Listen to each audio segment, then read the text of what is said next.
hormatnya mempersilakan untuk pihak pembentang tadi berkongsi bersama dengan kita. InsyaAllah mudah-mudahan banyak memberikan manfaat kepada kita pada petang ini, insyaAllah. Falyatafadhal.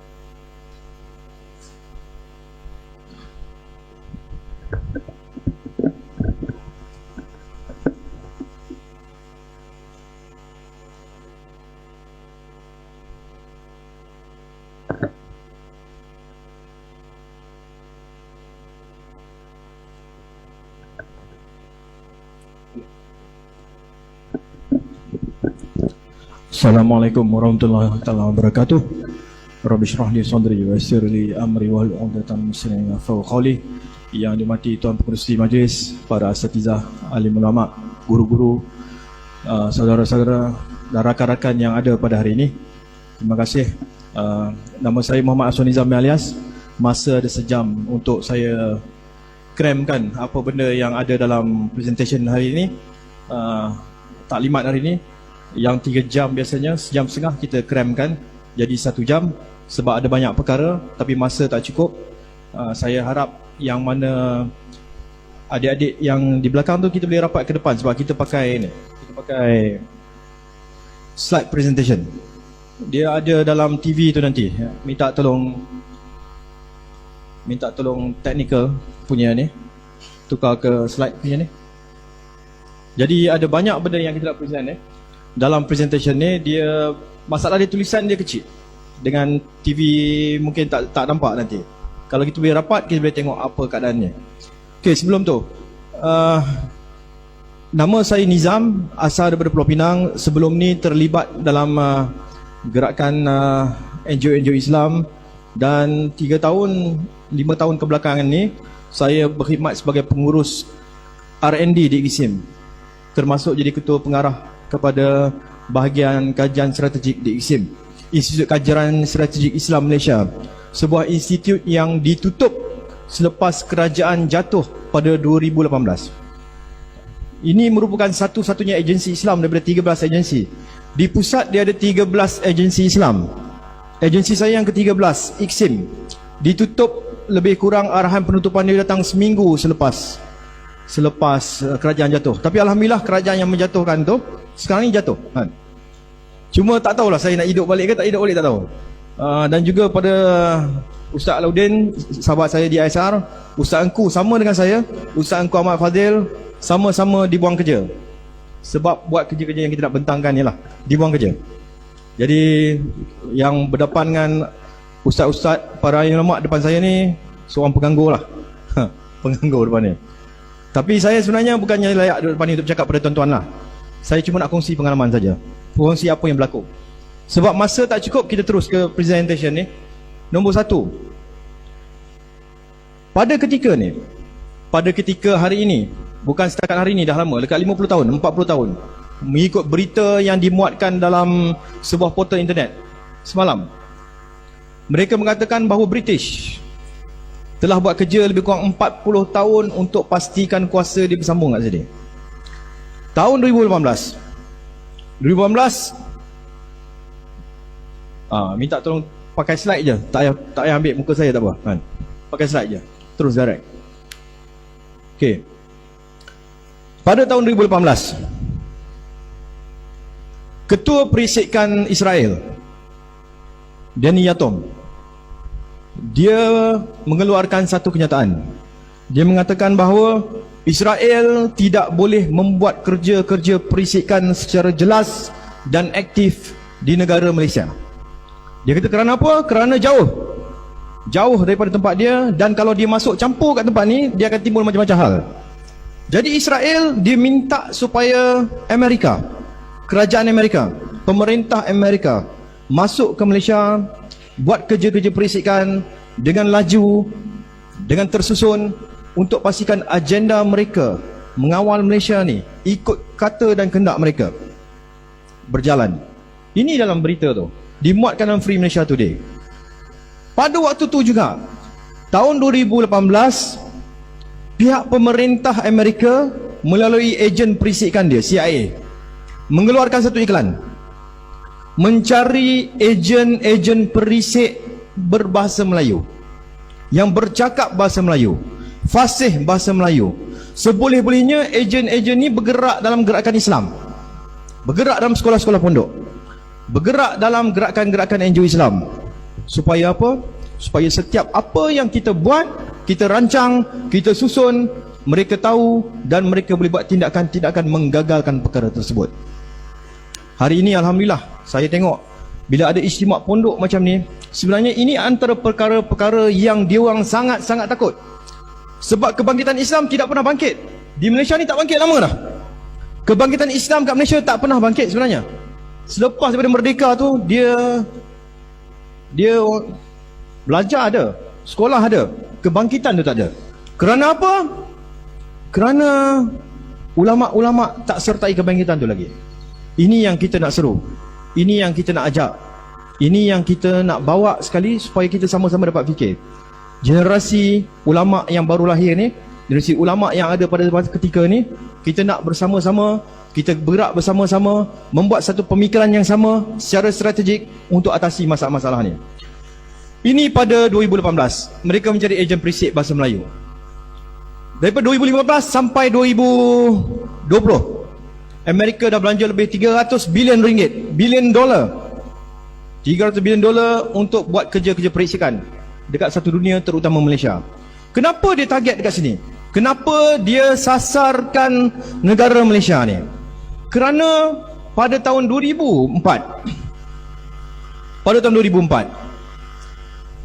pihak tentera udara Amerika mengarahkan satu jabatan strategik dia untuk membuat satu kajian macam mana Amerika nak bergerak di dalam negara-negara Islam, macam mana Amerika nak masuk dalam negara Islam dan mengawal negara tu. Kajian tu dibuat pada 2004, diterbitkan oleh RAND Corporation. Ini kertas kajian dia. Apa dia kata? Tentera udara Amerika bagi arahan buat kajian ni dengan 3 fokus utama. Nombor 1, kenal pasti dekat semua negara Islam yang ada kat dunia ni apa bentuk ideologi dan mazhab-mazhab yang ada kat situ. Selepas tahu apa mazhab yang ada kat situ, apa pegangan yang ada kat situ, kaji rekahan dia. Kumpulan mana yang bergaduh dengan kumpulan mana? Kumpulan A bergaduh dengan kumpulan B. Pastikan kita tahu. Bila dia tahu benda tu, dia akan pastikan kumpulan satu lagi, dia akan bagi duit, bagi bantuan strategik, bagi bantuan teknikal, dia latih, dia bawa pergi ke Amerika, buat dan sebagainya, balik ke negara ni balik, bergaduh, hancur, kesatuan Islam hancur. Itu dalam kajian dia. Dan dia suruh buat perancangan jangka panjang macam mana nak hancurkan kesatuan orang Islam dekat semua negara Islam. Dalam kertas yang sama, dia mengatakan bahawa orang-orang Arab ni, orang Arab yang ada dekat dunia ni, orang Islam, orang Arab ni cuma 20% saja dia kata. Dia kata jangan pedulilah tentang orang Arab ni. Kebangkitan takkan berlaku di tanah Arab, dia kata. Takkan berlaku di Timur Tengah. Ini kertas kajian daripada pihak Amerika sendiri. Bila pagi tadi, Ustaz Mokhtar Senik, Batu Ustaz Nik Amar pun, tadi dia ada cakap tadi, bahawa semua bangsa dalam dunia dah diberi pilihan, diberi peluang untuk memimpin Islam di peringkat dunia tu. Bangsa Kurdis dah, bangsa Arab dah, bangsa-bangsa lain dah, cuma bangsa Melayu belum lagi. Dia kata mungkin satu hari nanti, silap-silap, mungkin dalam percaturan yang kita tengok sekarang ni, kemungkinan besar bangsa Melayu ni akan bangkit dan membawa gerakan Islam ni sampai ke pesada dunia, insya-Allah. Bukan kita saja percaya tentang benda tu, pihak Amerika pun percaya tentang benda yang sama. Ini dalam kertas kajian dia yang bahagian merah yang bawah tu. Kalau kita tengok bahagian merah yang bawah tu, dalam kertas tu yang ditulis pada 2004, dia kata kebangkitan Islam tidak akan berlaku di Timur Tengah, tapi kebangkitan Islam akan berlaku di Asia Tenggara. Asia Tenggara ni ada 3 je negara Islam. Nombor 1 Malaysia, nombor 2 Brunei, nombor 3 Indonesia. Jadi salah satu daripada negara ni akan terlibat atau ketiga-tiga ni sekali bergabung membangkitkan semangat Islam, dan Islam akan bangkit dari sini. Bukan kita kata. Kertas kajian pihak RAND Corporation ni. Lalu mereka buat macam-macam strategi, macam-macam benda lah. Dia bawa masuk ke Malaysia ni, dia buat masuk-masuk macam-macam fahaman. Dia cuba nafikan 1100 tahun sejarah kita ni sebagai sebuah negara Islam. Bila merdeka pada 1957, habis merdeka 1997, negara ni, semua negeri bergabung, kita jadi sebuah negara yang dikenai Persekutuan Tanah Melayu. 1963 kita jadi negara Malaysia. Ini perkara 3-1 dalam Perlembagaan Persekutuan. Kita pun ada perlembagaan. Dalam perlembagaan menyatakan jelas, negara ni negara Islam. Ramai yang tak tahu tentang benda ni. Bila ramai tak tahu negara ini negara Islam, maka kita serahkan kepada orang bukan Islam untuk tentukan siapa negara ni, apa negara ni. Pihak bukan Islam, dia kata negara ini bukan negara Islam. Kita kata negara Islam. Perlembagaan kata negara Islam. Tapi dia kata negara ini bukan negara Islam. Dia kata negara ini negara sekular. Sedangkan jelas dekat perkara 3 ni, Islam ialah agama bagi persekutuan, agama bagi negara ni. Yang di-Pertuan Agong, perkara 371, bersumpah. Saya tak tukar gambar Agong lagi. Berapa kali dah minta maaf, tak tukar lagi. Yang di-Pertuan Agong, setiap kali mana-mana Agong nak masuk, jadi yang di-Pertuan Agong dilantik, dia perlu bersumpah. Angkat sumpah. Ini sumpah dia. Kami Sultan Muhammad Kelima yang di-Pertuan Agong bagi Malaysia bersumpah dengan melafazkan wallahi wa billahi wa tallahi, dan lagi kami berikrar mengaku dengan sesungguh dan dengan sebenarnya memelihara pada setiap masa agama Islam. Dengar dengan jelas, semua orang boleh dapat dengar yang di-Pertuan Agong bila dia bersumpah pegang jawatan tu, first kali dia kena buat, dia sumpah dengan nama Allah. Wallahi wa billahi wa tallahi. Dengan nama Allah dia bersumpah bahawa dia perlu memelihara Islam pada setiap masa. Bila-bila masa sekalipun dalam negara ni mesti pastikan Islam terbela, Islam terjaga, institusi Islam tidak dipinggirkan. Seharusnya institusi pondok ni mendapat bantuan penuh daripada kerajaan. Sepatutnya, sebab ini negara Islam. Perkara 12 dalam perlembagaan membenarkan negara ni menggunakan wang negara untuk membiayai institusi-institusi Islam. Itu hak kita dalam perlembagaan. Sekolah lain tak ada, vernacular tak ada hak, sekolah agama lain tak ada hak. Yang ada hak dalam perlembagaan, perkara 12 tu, institusi Islam saja. Jadi kita ada hak untuk minta, kita ada hak untuk tuntut. Tapi selama ni kita tak menuntut, ataupun kita tuntut tak dilayan. Tapi kali ni Allah dah bagi satu peluang lagi. Peluang kedua selepas kerajaan lepas dijatuhkan. Dah jatuh tertiarap sampai melampau-lampau puak bukan Islam ni. Menghina Nabi, buat macam-macam hal, meruntuhkan institusi-institusi Islam. Satu persatu kuasa yang ada pada tangan orang Islam, kuasa ekonomi, diruntuhkan satu persatu. Tapi Allah dah bagi peluang kedua kepada kita. Kalau kita ulangi kesilapan yang lampau lagi, kita masih membiarkan institusi Islam ni terpinggir, isu umat Islam terpinggir, maka tak tahulah berapa kali Allah nak bagi peluang. Kalau jatuh sekali lagi, habis kita. Di Suruhanjaya Pilihan Raya, sebelum kerajaan jatuh baru ni, mereka telah mencadangkan 15 cadangan reformasi sistem pilihan raya yang dia nak buat tak lama lagi. Tak silap saya dalam bulan 8 atau bulan 9 dia akan bentang. 15 cadangan. Cadangan tu kalau dibuat, dilaksanakan, sistem pilihan raya yang ada dekat Malaysia ni akan berubah. Dan orang Melayu Islam tak akan dapat negara ni sampai bila. Kalau benda tu berjalan 4-5 bulan lagi saja, alhamdulillah benda tu berjaya dihalang. Warga Cina dibenarkan masuk negara ni sampai 3-4 tahun. Nak buat apa? Visa dia sampai 3-4 tahun. Mana ada visa sampai macam tu? Dan benda-benda tu sedang dirancang, dilaksanakan. Alhamdulillah, Allah bantu lagi. Bila masuk COVID-19, tu satu rahmat terselindung. Walau tu pun penyakit, tetapi dengan benda macam tu terhalanglah kemasukan-kemasukan yang ramai tu.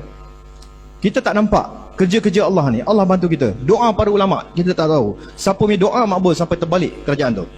Jadi kita terus berdoa, terus bercakap dan sebagainya. Masalah dia bila negara ni negara Islam, ada pihak-pihak yang cuba bawa masuk, macam saya cerita tadi tu. Bila kerajaan Amerika disuruh kaji fahaman-fahaman yang ada, banyak fahaman yang ada. Ini fahaman-fahaman pelik yang mereka sedang sokong oleh pihak Amerika. Fahaman Syiah masuk, fahaman pelampau evangelis, pelampau Kristian masuk, fahaman LGBT masuk, fahaman pluralisme agama. Semua ni ada, dibiayai, dibantu dan dibenarkan bergerak. Fahaman-fahaman ni.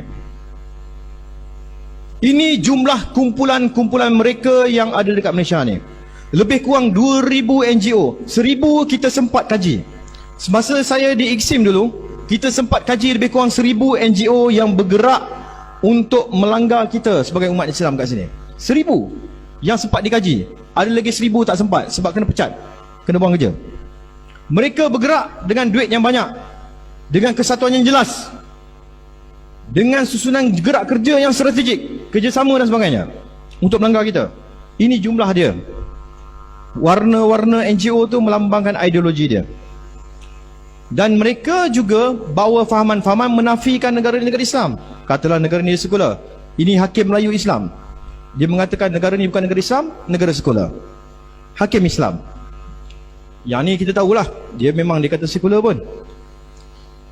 Ada juga kata bukan negara Islam, bukan negara sekular, negara ni campuran kedua-duanya, hybrid. Ada juga kata negara ni ialah negara sekular tapi Islam.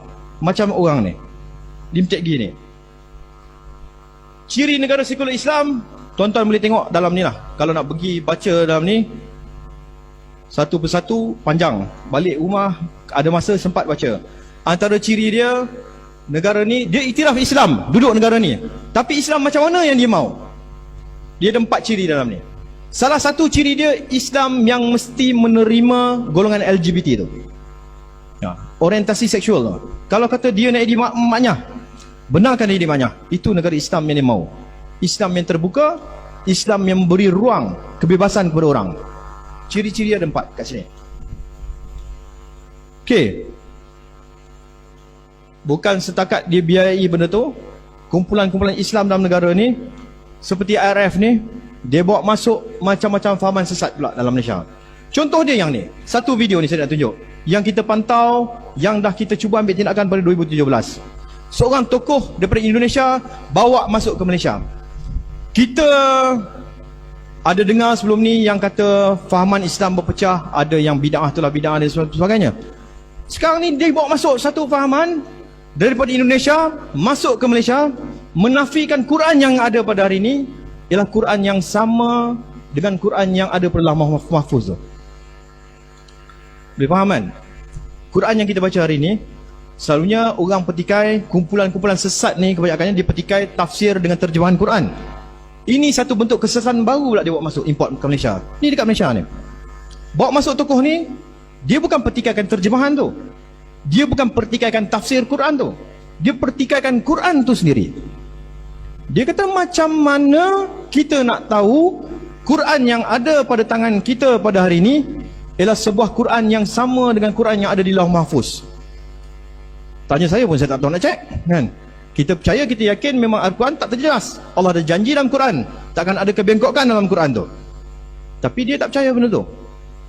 Dia kata Quran daripada Lauh Mahfuz turun ke langit pertama, itu proses dia malaikat yang bawa.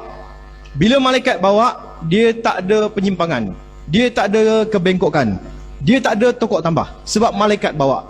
Malaikat dia tak buat silap.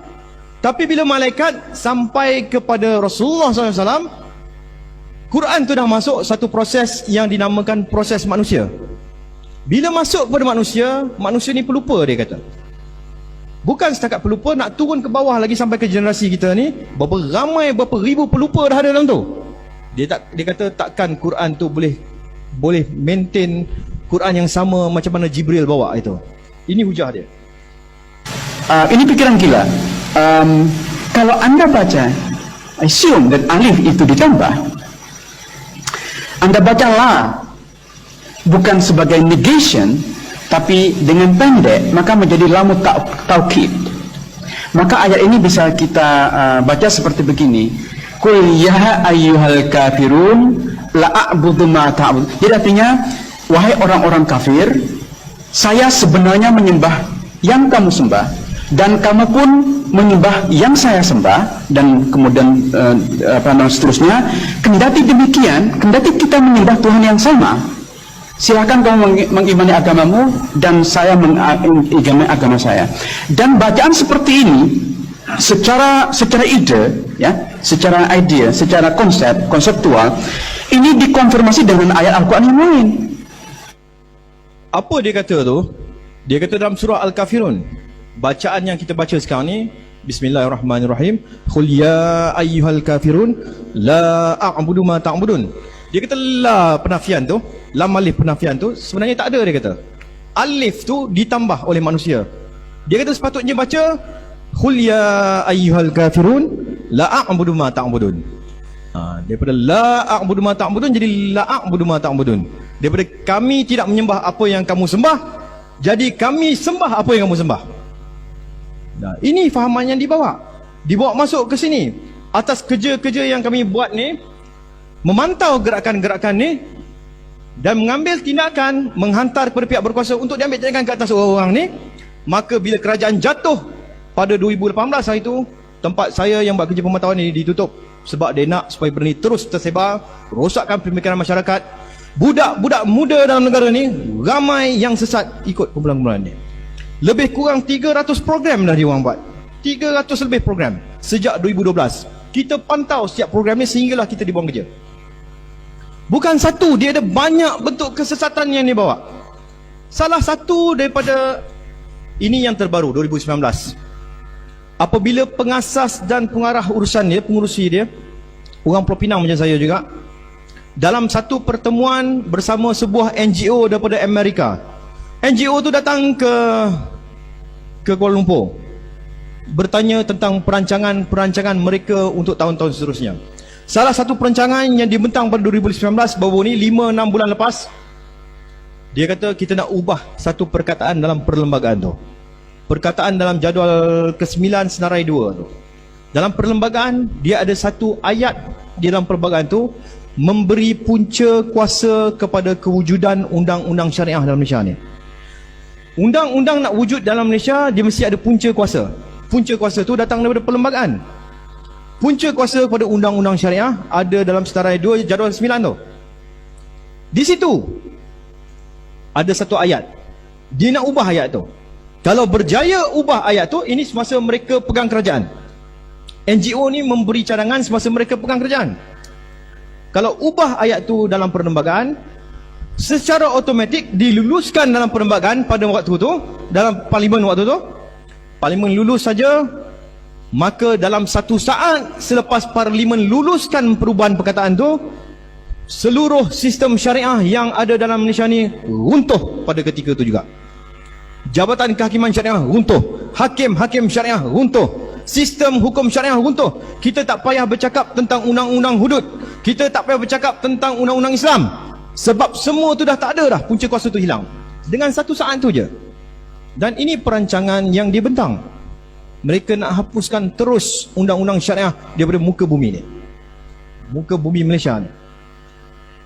Bukan satu, malah sebelum ni pada 2009 Sister in Islam menulis sepucuk surat kepada Perdana Menteri Malaysia. Pada waktu tu Pak Lah dia gunakan dasar terbuka waktu tu. Masa zaman dia lah banyak benda-benda pelik ni masuk, sebab dia guna dasar terbuka, dengar, bagi pandangan dan sebagainya. Maka datanglah puak-puak ni menulis surat. Menulis surat terbuka. Apa yang dia cakap dalam tu? Hantar kepada Perdana Menteri, mendesak. Dia kata apa? Dalam jangka panjang, saya terjemah tu salah. Dalam jangka panjang, kami mendesak kerajaan untuk melakukan satu proses semakan semula terhadap semua undang-undang syariah yang ada dekat Malaysia ni, dengan pandangan supaya undang-undang ni dicabut satu persatu sehingga tinggal cuma undang-undang sivil saja. Dia ulang sekali lagi kenyataan ni pada 2016 dalam tulisan dia dalam The Star, bulan Januari tak silap saya. Dia ulang. Dia kata, kalau boleh negara ni nak buat apa saja dalam negara ni, nak buat apa saja polisi dalam negara ni, tolonglah jangan rujuk kepada Islam. Sikit-sikit nak kena rujuk Islam, sikit-sikit nak rujuk Islam tu, Islam ni. Dia kata tak payah rujuk dah. Ini kenyataan yang keluar daripada orang Islam bernama Islam sendiri. Baru-baru ni mereka menyaman kerajaan negeri Selangor.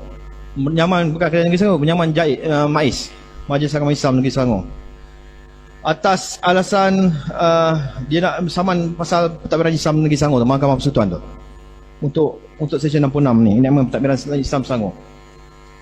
Ini satu lagi percubaan. Bukan setakat kumpulan tu. Tadi kumpulan wanita Islam, saman kerajaan untuk runtuhkan sistem syariah tu. Ini kumpulan maknyah.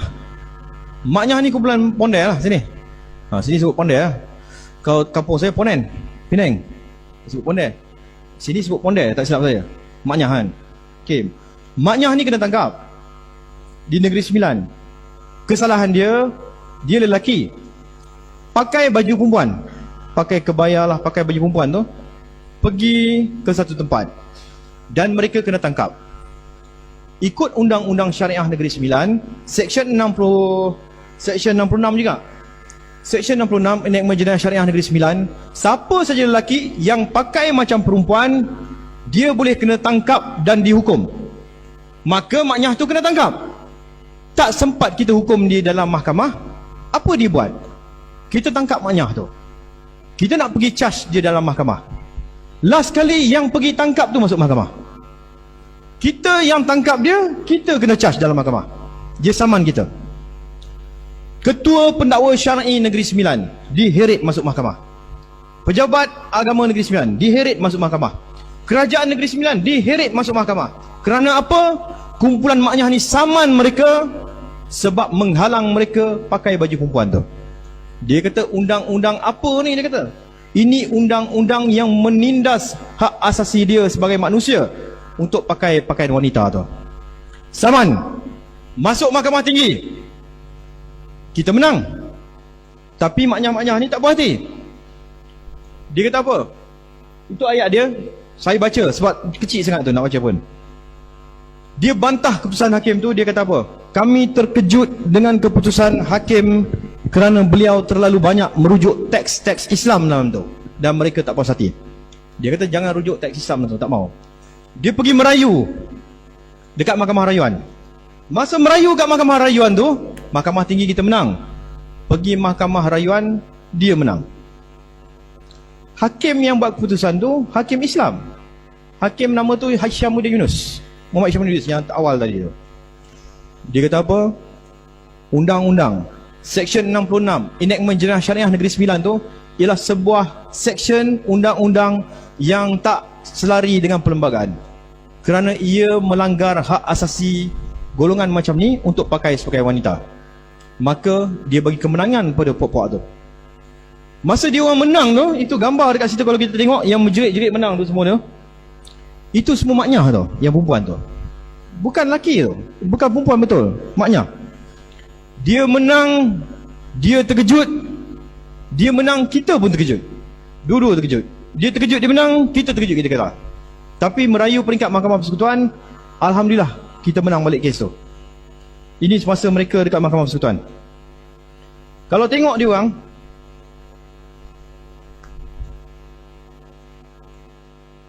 ini antara tuntutan-tuntutan kumpulannya. Cuba kita tengok apa tuntutan mereka.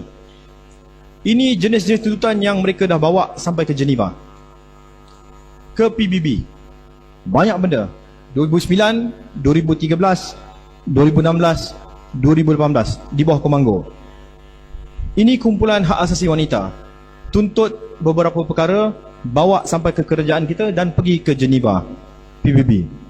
Ini tuntutan kumpulan LGBT. Yang bertatu tu tak apa, tu lelaki tu, bukan perempuan. Tu aurat lelaki tu. Tu lelaki. Dia maknyah. Mereka buat tuntutan supaya hak-hak mereka mesti dihormati. Ini laporan-laporan mereka ke PBB, Pertubuhan Bangsa Bersatu. Ini antara tuntutan yang mereka buat. Saya ringkaskan. Perkara 31, Islam sebagai agama negara. Mereka kata jangan tekankan. Dia kata negara sekular. Sumpah Yang di-Pertuan Agong, dia kata itu untuk upacara rasmi saja, tak terlibat dalam pentadbiran negara dan sebagainya. Lepas tu antara perkara lagi dituntut dekat situ ialah perkara 82 ni. Di bawah perkara 8, apa golongan perempuan ni, wanita ni, dan apa golongan maknyah ni minta sampai ke PBB tu. Nombor 1 dia kata minta haramkan poligami. Kahwin 2, 3, 4 tak boleh. Dia minta batalkan benda tu, jangan benarkan. Itu dituntut sampai PBB. Nombor 2 dia minta supaya dia, para wanita Islam, diberikan hak untuk menceraikan suami dia, hak untuk talak suami. Itu bahaya tu. Kalau kata telefon tak angkat pun silap Ustaz, tarak 40 kan. Kalau kata bagi hak macam tu, bahaya. Dia minta hak tu. Satu lagi dia minta supaya bab khitan ni, khitan kat atas wanita ni, mesti diharamkan. Dia kata ini mencederakan tubuh para wanita. Haramkan. Siapa yang buat tindakan ni mesti kena tangkap dan dihukum sebagai penjenayah. Sebab apa? Mencederakan tubuh anak-anak dia. Itu cadangan-cadangan dia orang. Nombor 4, dia minta supaya dia ada hakim-hakim wanita untuk keluarkan fatwa. Nombor 5, dia minta hukum faraid diubah. Kalau lelaki dapat 2, perempuan dapat 2. Lelaki dapat 4, perempuan dapat 4. Itu dia minta supaya sama rata. Hukum faraid ubah. Bab hadanah, jaga anak dan sebagainya. Lepas tu bab kesaksian wanita. Satu saksi lelaki sama dengan satu saksi wanita. Dia tak 1-2, dia minta 1-1. Sama rata dia nak. Lepas tu isu wali nikah. Isu wali ni sampai ke tahap apa dia minta? Dia minta supaya siapa-siapa saja wanita Islam belum kahwin ke, janda ke, anak dara ke, kalau dia pergi belajar dekat IPTA, dekat universiti, pergi kerja dekat mana-mana, dia berkawan dengan mana-mana lelaki dan dia rasa dia nak kahwin dengan lelaki tu, dia tak perlu balik minta izin pada bapa dia. Sebab dia kata kita nak buang bab keizinan wali ni. Tak ada lagi. Dia nak buang bab wali ni, buang terus. Boleh bernikah atas kehendak sendiri. Sebab dia kata wanita sudah ada kemampuan untuk berfikir bagi diri mereka sendiri. Tak payah minta izin wali. Anak-anak kita nak kahwin, dia punya suka, tak payah bagi tahu kita. Ini antara benda yang dia orang minta dalam tuntutan tu. Bab diskriminasi terhadap golongan LGBT pun dia orang minta juga. Ini saya di UIA pada 2017. Bila bentang, bayangkan di UIA ni, Universiti Islam Antarabangsa Malaysia, saya bentang satu kertas kerja dekat dewan tu, semua pelajar Islam. Background pelajaran daripada bidang pondok, sekolah agama dan sebagainya. Kertas kerja yang saya bentang di UIA pada hari tu ialah tajuk Gerakan LGBT. Tengah-tengah bentang ada 4 orang ni, budak student UIA juga. Dia kata apa? Dia angkat tangan tengah saya present. Dia kata, Cik Nizam, boleh saya tanya soalan? Saya kata, tanyalah soalan. Budak perempuan yang pakai tudung tu, yang hujung tu, hujung sekali, pakai tudung dalam kotak kuning tu, dia tanya soalan apa? Cik Nizam, apa masalah orang Islam ni dengan LGBT macam kami ni? Boleh faham soalan tu kan? Faham kan? Apa masalah orang Islam dengan golongan LGBT macam kami ni? Saya terkejut dekat situ sebab yang bertanya soalan tu pada saya ialah seorang perempuan student Universiti Islam, pakai tudung dalam dewan kuliah tu. Soalan dia macam tu. Bertembunglah dalam tu 4 orang ni. Jadi sesi pembentangan jadi sesi debat pula. Itu tanya ni, itu tanya tu, itu tanya ni, itu tanya tu. 300 orang dalam dewan. Semua background pendidikan agama. Ramai daripada pondok, ramai daripada tahfiz, ramai daripada sekolah agama. Saya buka ruang kepada kumpulan ni, kepada kumpulan student Melayu Islam datang bidang pengajian agama untuk menjawab kumpulan ni. Seorang pun tak berani jawab. Seorang pun tak berani cakap tidak, tak betul, salah, hukum dia macam ni. Tak ada. Saya nampak kita dah bermasalah dah kat sini. Sebab yang sepatutnya mempertahankan Islam ialah generasi anak-anak muda yang belajar agama, yang akan keluar tak lama lagi daripada IPT ni. Tapi kalau dia diam, kalau dia senyap, kebenaran ada dengan diri dia, kebenaran itu tak dikeluarkan, maka kebatilan itulah akan menguasai ruang kat luar tu. Dan itulah yang berlaku pada hari ini. Itulah yang berlaku pada hari ini. Semalam saya bawa kereta, saya dengar radio BFM. Salah seorang pada tu ialah salah seorang tokoh, nama dia Dr. Narimah. Dia cerita tentang bagaimana mereka cuba memperkenalkan subjek pendidikan seks dekat sekolah. Dia cerita macam mana seorang Ustaz Jakim tegur dia. Ustaz Jakim tegur dia, dia kata nak buat pendidikan seks boleh dekat sekolah, tetapi saya nak Dr. Narimah masukkan satu perkataan ni. Dia kata perkataan ni bermaksud, dia kata masukkan ayat ni, dan pastikan juga anak-anak kita tidak mendekati zina dalam pendidikan tu. Jangan berzina dan jangan dekati zina. Lepas tu dijawab oleh perempuan ni, dia kata, okey ustaz orang yang pandai.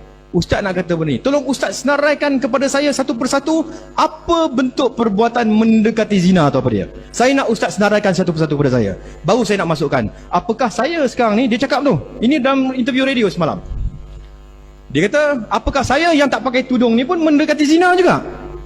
Saya nak ustaz jawab benda tu. Bila perempuan ni tanya bertubi-tubi kepada ustaz yang ada tanggungjawab untuk tegur pasukan ni, ustaz tu terkedu, ustaz tu terdiam. Jawapan ustaz tu kata, you ni pandai sangat lah, susah I nak jawab dengan you pandai sangat, tak apalah jadi macam tu. Lalu dilanggar terus, dia nak buat juga benda tu. Sebab apa? Sebab orang kita, orang Islam kita yang pegang amanah untuk menjaga Islam dekat situ, yang sepatutnya jadi medan paling hadapan dan paling belakang tu, tak berani nyatakan pendirian dia dengan tegas, tak berani mengatakan tidak, dan cepat benar mengalah. Itu masalah kita kat luar. Penyakit banyak kat luar sebab kita tak buat kerja. Kita ditindas dalam satu pertemuan yang kita buat. Saksi ada, Ustaz Alauddin ada dekat sini, saksi dia. Dalam grup-grup, berapa grup-grup yang penggerak agama ni, bila kita seru supaya ustaz-ustaz kita bangkit, kita seru supaya golongan agama bangkit, menentang benda-benda macam ni, memperbetulkan benda ni, tiba-tiba ada satu soalan dekat belakang pula. Dia kata, kalau kami bangkit, kalau saya bangkit, kalau saya tegur benda ni, tauliah mengajar saya kena tarik macam mana? Itu soalan dia kat saya. Saya kata, malulah. Zaman sahabat Nabi bukan tauliah, dia korbankan diri, dia korbankan nyawa, kena pulau, macam-macam kena pada dia orang. Tak takut apa pun, nyawa hilang pun tak apa. Ini pasal tauliah saja. Pasal kena tarik tauliah, diam. Macam mana kita nak pastikan Islam ni bangkit kalau kata kita diam? Jadi kita kena bersuara. Ini antara perkara-perkara dekat IPTA lah yang berlaku. Di IPTA makin lama makin banyak. Ini di Universiti Sains Islam Malaysia, pengasas kepada sebuah pertubuhan bernama KMU, Komuniti Muslim Universal, membawa fahaman bahawa golongan LGBT itu boleh diamalkan. Pelajar Universiti Sains Islam, dia orang ditubuhkan pada 2015. Pengasas pada kumpulan tu duduk di Amerika, orang Melayu juga perempuan ni. Aniza Noviak ni perempuan Melayu, orang Islam. Dia bawa fahaman Islam yang lain pada kita ni. Dia kata dalam Islam dia ialah Islam yang pentingkan hubungan cinta, kasih sayang dan sebagainya. Nak bercinta macam mana pun kita tak halang dalam Islam saja ni. Lelaki sama lelaki boleh bercinta, perempuan sama perempuan boleh bercinta.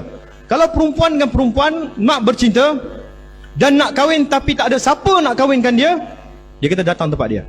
Dia boleh jadi wali nikah, dia boleh jadi tok kadi. Bukan setakat tok kadi, mazhab yang dipegang ni, dia boleh tok imam, tok Bilal, tok Siak, semua dia. Boleh tengok yang bawah tu, gambar yang bawah sekali tu. Bila yang jadi imam tu seorang perempuan, belakang makmum dia seorang lelaki. Ini tokoh pemikir yang dia orang ikut. Aminah Wadud ni bekas pensyarah UIA dulu, kontraknya tak disambung. Bawa fahaman macam ni.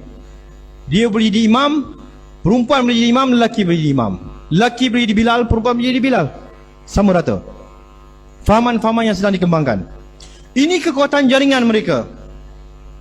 Mereka bukan secara individu. Mereka ni bukan kecil-kecil anak. Mereka ni dapat support, sokongan daripada pihak-pihak luar negeri. Presiden Amerika ketika turun ke Malaysia pada 2014, Presiden Obama, lepas jumpa menteri kita, lepas jumpa orang-orang bisnes kita, dia buat pertemuan dengan kumpulan-kumpulan ni. Boleh tengok seorang-seorang kat situ, orang-orang yang sama. Termasuk yang mencadangkan supaya hukum syariah itu dihapuskan. Termasuk padri yang menyaman kerajaan untuk benarkan orang Kristian guna kalimah Allah untuk rujuk Tuhan anak bapa dia tu. Termasuk golongan yang kata golongan LGBT ni boleh diamalkan. Ini 2014. 2015 Presiden Amerika turun ke Malaysia lagi, jumpa dengan orang-orang yang lebih kurang sama. Siapa yang dijumpa ni ialah orang-orang yang sedang bercakap sekarang ni untuk menafikan bahawa kerajaan yang baru tertubuh dalam seminggu dua ni, dia kata ini kerajaan pintu belakang lah, kerajaan apa semua. Orang-orang tu muka-muka yang sama yang berjumpa dengan Amerika tu. Di situ. Ini pertemuan mereka dengan Presiden Obama. Di bawah tu boleh nampak, ini semua muka-muka orang yang sedang bersuara pada minggu ni. Kata kami akan memastikan bahawa kerajaan ini tak akan kekal. Kerajaan yang dibuat ni kerajaan tak sah, tidak bermoral dan sebagainya. Semua tu ayat keluar daripada orang-orang ni. Orang-orang yang telah bekerjasama dengan pihak-pihak Amerika, yang mendapat dana daripada pihak-pihak mereka untuk pastikan kuasa tu dipegang oleh boneka-boneka mereka dekat sini. Ini dia orang. Termasuk yang tengah ni, Presiden Persatuan Maknyah Malaysia. Dalam bulat tu, Presiden Persatuan Maknyah tu lah, Justice for Sisters. Kenapa dia sampai Presiden Amerika nak jumpa dia? Sebab dia ada kekuatan. Melalui statement, kenyataan yang dibuat, jumlah maknyah dekat Malaysia ni, kenyataan yang dibuat 70,000 orang. Maknyah saja 70,000. 70% daripada 70,000 maknyah ni ialah maknyah berbangsa Melayu. Berpuluh ribu maknyah Melayu ni. Ini semasa dia dapat anugerah oleh Setiausaha Negara Amerika John Kerry 2016. Anugerah Wanita dengan Keberanian 2016. Bukan wanita pun. Amerika buat satu hari yang dinamakan sebagai Hari Nisyayub. Kita ni ada hari raya, hari kebangsaan. Di Amerika ada Hari Nisyayub. Sambut dia, angkat dia, lambung dia sampai tahap macam tu. Bagi award, bagi anugerah dan sebagainya kepada dia. Ini pun dapat anugerah. Semua orang kenal dia. Ini pun dapat anugerah. Sistem Islam, kerajaan Perancis bagi anugerah pada dia. Tadi kerajaan Amerika bagi anugerah. Ini kerajaan Amerika bagi anugerah pada Amiga. Ini United Nation, PBB bagi anugerah pada dia. Anugerah demi anugerah ni diberi ialah supaya komuniti antarabangsa menyokong dia orang ni. Kalau jadi apa-apa pada dia, kerajaan ambil tindakan ke atas dia, kerajaan tangkap dia di atas undang-undang sedia ada, maka tekanan-tekanan antarabangsa akan dihalakan kepada negara ni. Siapa yang nak backup negara ni? Siapa yang nak bantu bersuara untuk negara kalau kata bukan kita? Kita nak buat benda yang baik. Bila buat benda baik, menghalang benda-benda buruk, maka kita kena tindakan dan tekanan daripada puak-puak ni. Cynthia Gabriel, dia kata nak panggil saya ni agensi air pun tak apa. Award lagi, anugerah lagi, dapat anugerah lagi. Masalah dia sekarang, itu generasi lepas. Generasi liberal lepas tu, mereka ni dia bukan background agama kebanyakannya, background pendidikan sekular. Tapi pelapis-pelapis dia yang sedang disediakan pada ketika ni, mereka datang daripada kumpulan-kumpulan yang berasal daripada sekolah-sekolah pondok, sekolah agama, sekolah tahfiz dan sebagainya. Kerana apa? Kerana mereka tahu bahawa masa depan nanti budak sekolah pondok ramai. Jadi nak berhadapan dengan sekolah-sekolah pondok ni yang ada ilmu-ilmu agama yang cukup kuat ni, maka dia mesti ada ketumbukan yang sama kuat datang dari sekolah agama juga. Itu jadinya kepada ramai budak-budak kita sekarang ni, ada yang murtad, ada yang ikut kumpulan liberal, ada ikut kumpulan sesat. Banyak dari mereka hafaz Quran sampai 30 juzuk pun ada. Contoh dia dekat sini, budak ni hafal Quran 30 juzuk. Seorang hufaz bergerak dengan NGO yang nak meruntuhkan undang-undang Islam tadi tu. Ini Muhammad Badrul Nizam, Muhammad Redha, bekas pelajar sekolah agama, sekolah Izzuddin Shah di negeri Perak, murtad masuk Kristian jadi padri. Budak sekolah agama murtad. Numan Afifi, dia ni bekas sekolah Ma'had di negeri Perlis, Ma'had, dan kemudian dia mengajar di Ma'had. Sekarang ni dia jadi kepala kumpulan LGBT Melayu ni.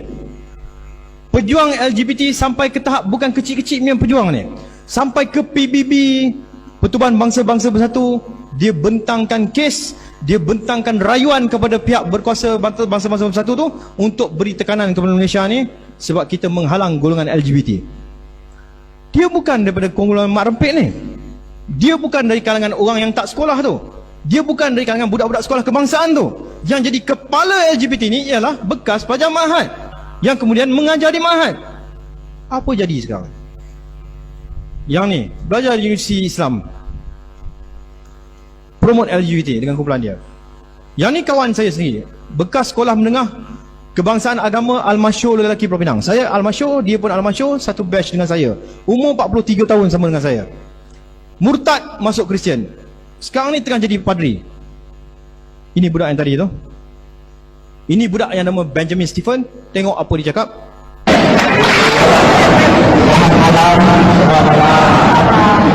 Assalamualaikum.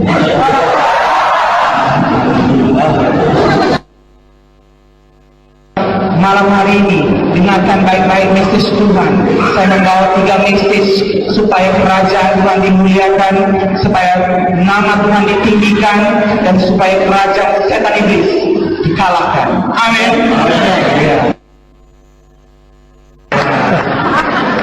Jadi saya dari suku M, suku yang paling sensitif, ya. Dan sekarang puji Tuhan, tiada yang mustahil bagi tangan Tuhan. Orang M juga mampu dipanggil Tuhan. Dan sekarang puji Tuhan, di Johor saja lebih daripada atau hampir kepada 10.000 jiwa M sudah diselamatkan.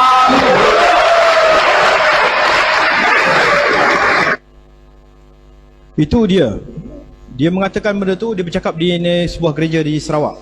Cakap dia macam Indonesia, tapi dia budak Perak. Dia bekas pelajar sekolah Izzuddin Shah tu. Murtad masuk Kristian jadi padri. Ini kawan saya sendiri.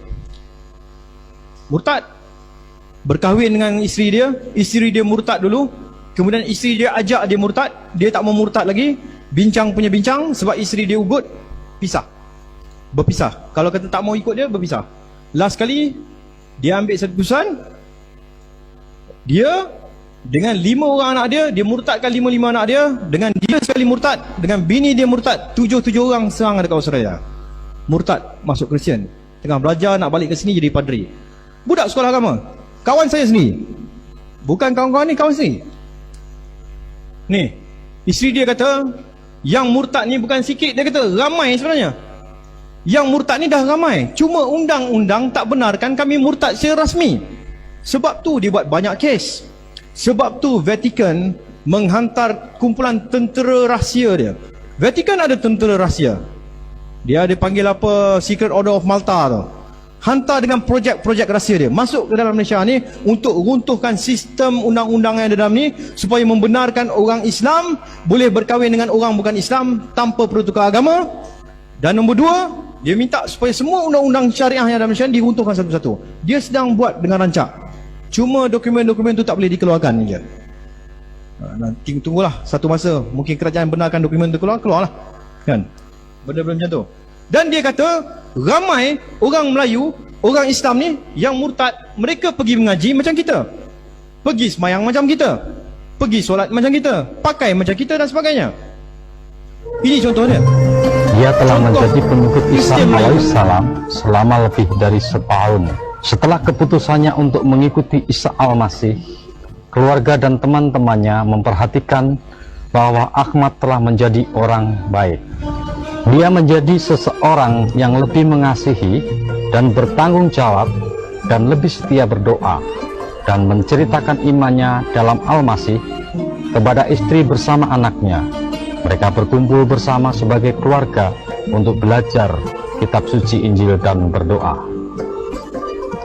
Seperti Ahmad, banyak dari mereka memulainya dengan kumpulan keluarga bersama-sama istri dan anak-anak, bahkan sahabat-sahabatnya. Gaya dia gaya orang Islam. Cara dia mengaji macam mengaji orang Islam. Pakai dia macam orang Islam. Dia amin doa pun macam orang Islam, tapi dalam hati dia sembah Jesus Christ. Dia tak sembah Islam. Kumpulan ni ramai. Dekat Malaysia ni ramai. Tahun 1989 satu kumpulan kena tangkap.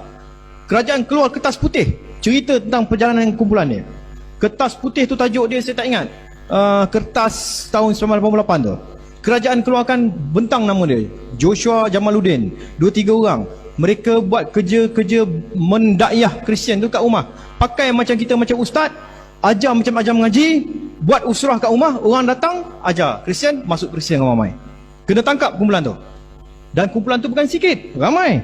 Ini antara padri-padri Melayu yang memurtadkan budak Melayu. Setiap kali dia murtadkan budak Melayu, dia masuk dalam Facebook dia. Hari ni dia murtadkan ni, budak ni, bekas kelasi kapal. Murtad masuk rumah dia, murtad sebab kawan dengan seorang perempuan Kristian dia. Lepas tu dia murtadkan budak ni lagi, masuk dalam Facebook dia. Murtadkan budak ni sebab dia sakit kaki, pergi rumah Joshua Helmi ni, Joshua tu doa, kaki dia sembuh. Doa orang macam ni dia cepat makbul. Sebab ni istidraj je, dia punya dia. Dan kaki semua je murtad budak ni. Dah boleh berjalan. Padri ni hilang, dengan isteri dia hilang, tak tahu ke mana. Wallahu alam, apa jadi pun tak tahu. Jadi kes besar ni. Ini antara aktiviti dia orang. Bila tadi Benjamin Stephen, dia kata dekat Johor tadi ini salah satu program kat Johor yang dia orang cuba buat.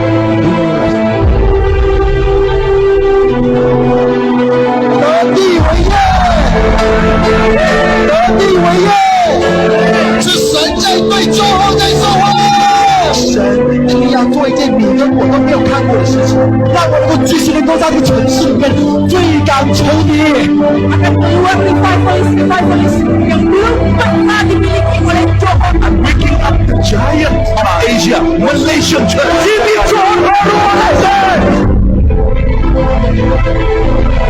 主的灵在我身上，我要使瞎眼的看见，瘸腿的行走，我要使被掳的释放，受压制的得自由。Healings and deliverances are definitely going to occur when we pray in Jesus' name. 是的，主啊，多少人你相信？Jehovah Jesus, Jehovah Jesus, Jehovah Jesus.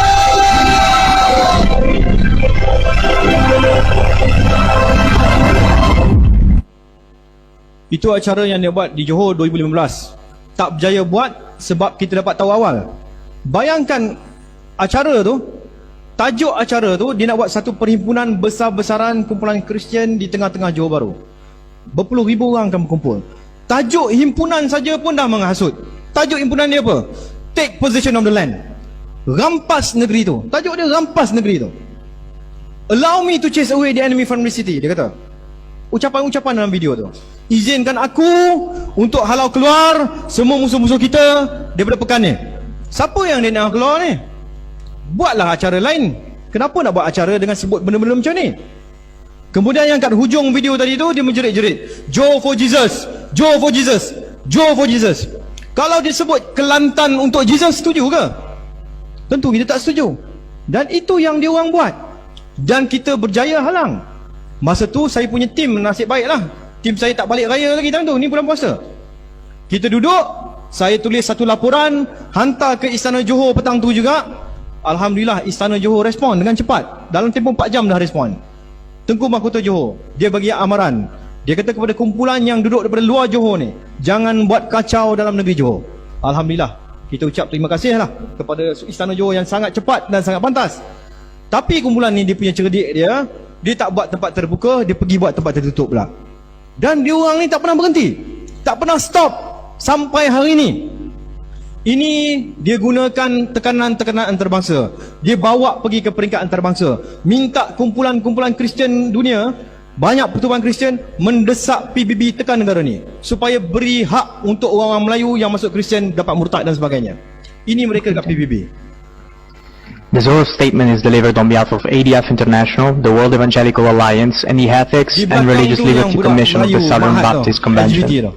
Mr. President, we know we did regret the rejection by the government of Malaysia of 9 out of a total of 10 recommendations addressing the deteriorating situation of freedom of religion or belief in the country. Okay, itu kumpulan Kristian. Di belakang tu kumpulan LGBT. Dua-dua tu pergi ke PBB, desak supaya PBB tekan kita. Ini antara laporan-laporan kumpulan Kristian dunia tekan dan dia orang minta tuntutannya. Beberapa perkara dalam perlembagaan dia minta supaya diubah dan sebagainya. Setengah-setengah undang-undang dia minta ditukar dan sebagainya. Ini perkara yang tuan-tuan sendiri boleh baca dalam laporan-laporan yang tersedia dalam internet tu. Pada 12 Februari 2018, selepas satu pembentangan yang dibuat oleh bekas bos saya di Putrajaya, kita bentang pasal isu keganasan. Tapi semua orang nak hala keganasan ni kepada ISIS. Semua nak halang keganasan ni kepada kumpulan-kumpulan yang dia kata ni kumpulan radikal Islam. Tapi kita ambil keputusan untuk buat satu pembentangan menceritakan asal usul kenapa kumpulan ni muncul. Dan kita kata kumpulan-kumpulan ni muncul di Iraq, di Syria kerana kebangkitan kumpulan-kumpulan pelampau evangelis di Amerika sendiri. Bila kita bentang benda tu dekat Putrajaya, kedutaan Amerika dia rasa benda tu dia tak puas hati. Dia jemput, nak datang ke office, kita tak nak jumpa dia dekat office. Kita pergi jumpa dia kat salah satu tempat kedai makan di Putrajaya. Saya, bekas bos saya dengan seorang lagi pegawai jumpa dia, bersembang-sembang dengan dia. Dia cakap lembut, tetapi dia kata kami mendapat banyak laporan daripada kumpulan-kumpulan NGO bukan Islam yang kerja-kerja kamu buat ni menjejaskan mereka. Dia kata macam tu, lembut. Dia kata kamu perlu beri hak kepada mereka untuk bercakap dan sebagainya, untuk buat aktiviti dan sebagainya. Kita kata kepada dia tak ada masalah, nak buat aktiviti tak ada masalah, tapi jangan sampai buat aktiviti nak menggulingkan negara, nak tukar negara ni jadi negara Kristian dan sebagainya. Itu tak boleh. Nak buat aktiviti agama dia punya pasal. Lepas tu dia kata kumpulan-kumpulan yang kata nak ubah negara ni negara Islam ke negara Kristian, benda tu tak wujud. Kumpulan pelampau evangelis yang nak menggulingkan pemerintahan tu tak wujud, dia kata. Tak ada. Lalu kita kata balik pada dia. Kita cakap pada dia, takkan kami nak bentang benda-benda yang tak ada bukti? Takkan kami nak bentang benda-benda yang tak ada dokumen untuk kita support, sokong dan sebagainya? Saya tunjuk pada dia video ni kemudian. Saya kata tuan sendiri nilaikan video ni. Apa yang mereka cakap? Apa yang mereka buat? Selari ke tak selari dengan apa yang kami cakap, bahawa dah terdapat kumpulan-kumpulan pelampau ni dah mula bercakap untuk menggulingkan pemerintahan Islam dalam Malaysia ni. Ini video dia. Sekejap lagi. Ini video dia. Any other cities represented here? Negeri Sembilan, and in Jesus' name, I bring the Minangkabau spirit in and I say, the people in Negeri Sembilan will come to Jesus.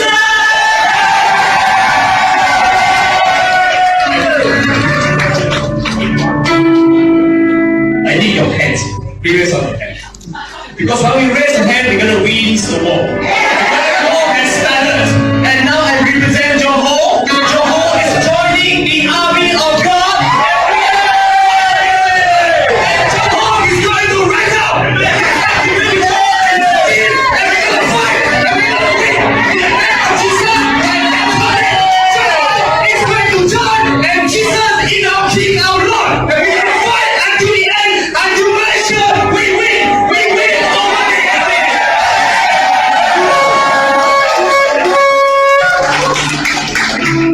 King, our Lord.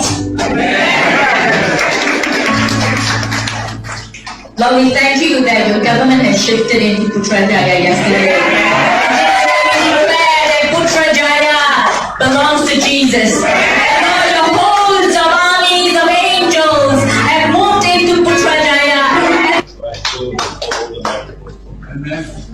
We say together, in the name of Jesus, the King of Kings and Lord of Lords,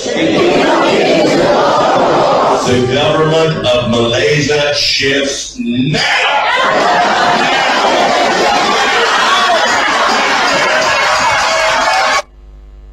Okey, video tu dibuat di Sabah. Mereka kumpulan-kumpulan daripada negeri-negeri, daripada Pulau Pinang, daripada Johor, daripada Negeri Sembilan.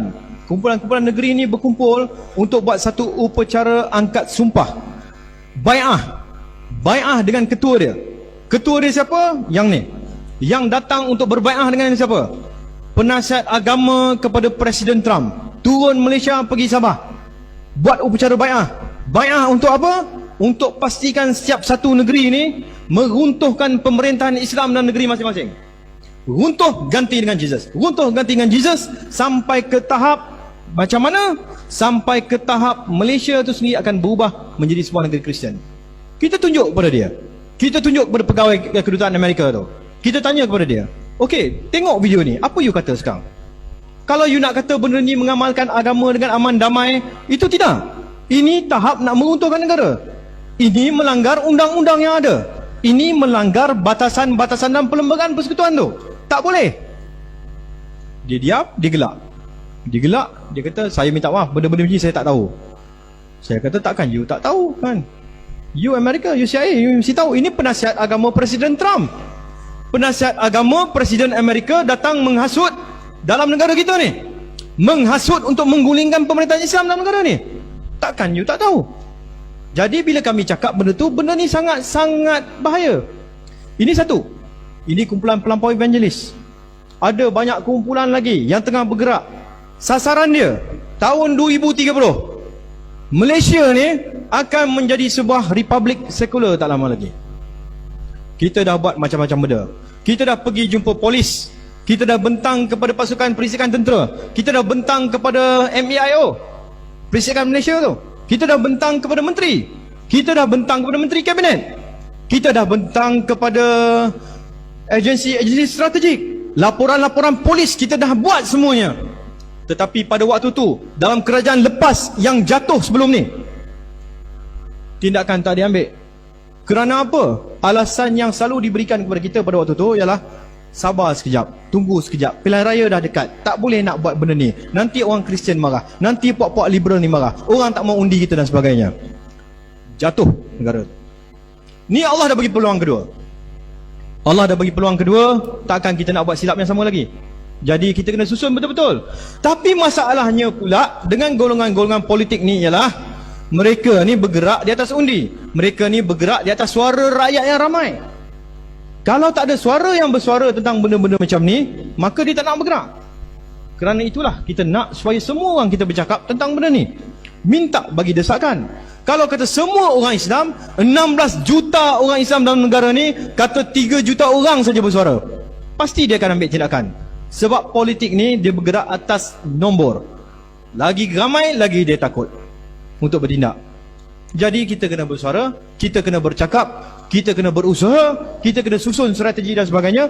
Alhamdulillah, bila ada istimak pondok macam ni dan ada sidang selepas ni, sidang pleno tu, mungkin kita boleh bincang apa bentuk-bentuk perkara yang kita boleh buat, jalan, bergerak dan sebagainya, untuk kita pastikan nasib umat Islam dekat negara ni terbela. Nasib golongan-golongan orang Islam, golongan pondok, golongan pelajar-pelajar pondok akan dibentuk sebagai satu kuasa yang menjadi kuasa pendesak, supaya undang-undang dihormati, supaya perlembagaan tu tak ada orang langgar. Itu yang kita boleh buat dan cuba buat. Selain pada jumpa agensi-agensi tu, saya sendiri dah berjumpa dengan Raja-Raja Melayu. Ini laporan-laporan polis yang kita buat, pembentangan yang kita bentang kepada Majlis Kebangsaan Halal Islam dan sebagainya tentang perkara ni. Termasuk kita jumpa Sultan Abdullah sendiri. 3 kali kita jumpa dia, tapi sebelum dia naik jadi Tuan Agong, kita bentang pada dia. Kita bentang, kita kata, tuanku, masalah ni makin lama makin besar, tolonglah ambil peduli. Dan dia bagi nasihat satu je pada saya. Dia kata Raja-Raja Melayu ni tidak boleh bergerak atas kehendak dia. Dia tak boleh suka-suka hati nak pergi bergerak macam tu. Dia kena bergerak atas kehendak rakyat. Kalau rakyat 10 juta orang Islam bercakap kami tak mau benda ni berlaku, maka mudah untuk dia bertindak. Dia kata mudah untuk dia bertindak sebab rakyat yang mahukan benda tu. Jadi kita kena gerakkan. Itu sajalah yang kita boleh mampu dan buat dan usahakan pada masa ni. Sebenarnya masa dah habis dah tu, dah 4-5 minit dah. Banyak lagi nak cerita ni. Saya ada usahakan bersama Ustaz Alauddin satu bentuk program kita buat eksperimen di Ma'had Tahfiz dia. Nama dia Madrasah Strategik. Kita ajar budak-budak pelajar tahfiz ni, selain pada belajar kitab-kitab biasa dia belajar, saya pada menghafal Al-Quran yang macam biasa tu, kita ajar ilmu-ilmu strategik kepada dia.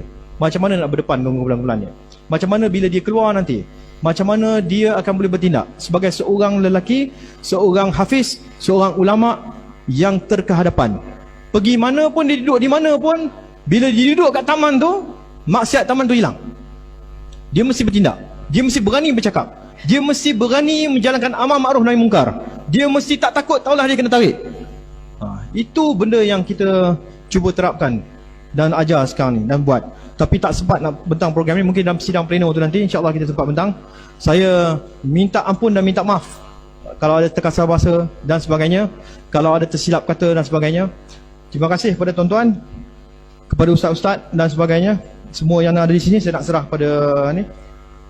Kalau nak berhubung, tuan boleh call nombor dia. Ini nombor saya. Jangan WhatsApp sebab WhatsApp tak ada. Saya tak ada WhatsApp ni.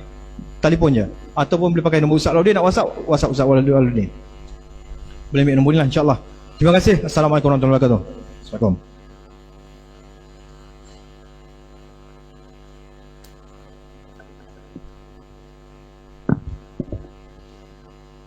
Jadi alhamdulillah, terima kasih kita ucapkan kepada yang berbahagia kita sebut Ustaz Muhammad Aswanizam bin Alias yang telah pun berkongsi dengan kita tentang perkara-perkara yang berlaku pada hari ini, yang mana alhamdulillah kita bersyukur kepada Allah SWT, mereka tidak dapat meneruskan kerajaan mereka, dan kerajaan mereka diruntuhkan sendiri oleh kerajaan mereka, ketua mereka, dan mereka dapat bertapak hanya 21 bulan.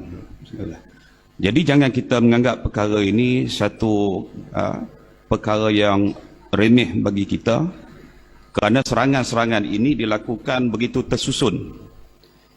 Sebagaimana yang kita telah dengar ucapan pada awal tadi berkenaan dengan sejarah di tanah Melayu, yang mana kita ini setelah jatuhnya kerajaan Empayar Kesultanan Melayu Melaka pada tahun 1511, sehinggalah kita merdeka pada tahun 1957, maka kita telah dijajah selama 446 tahun.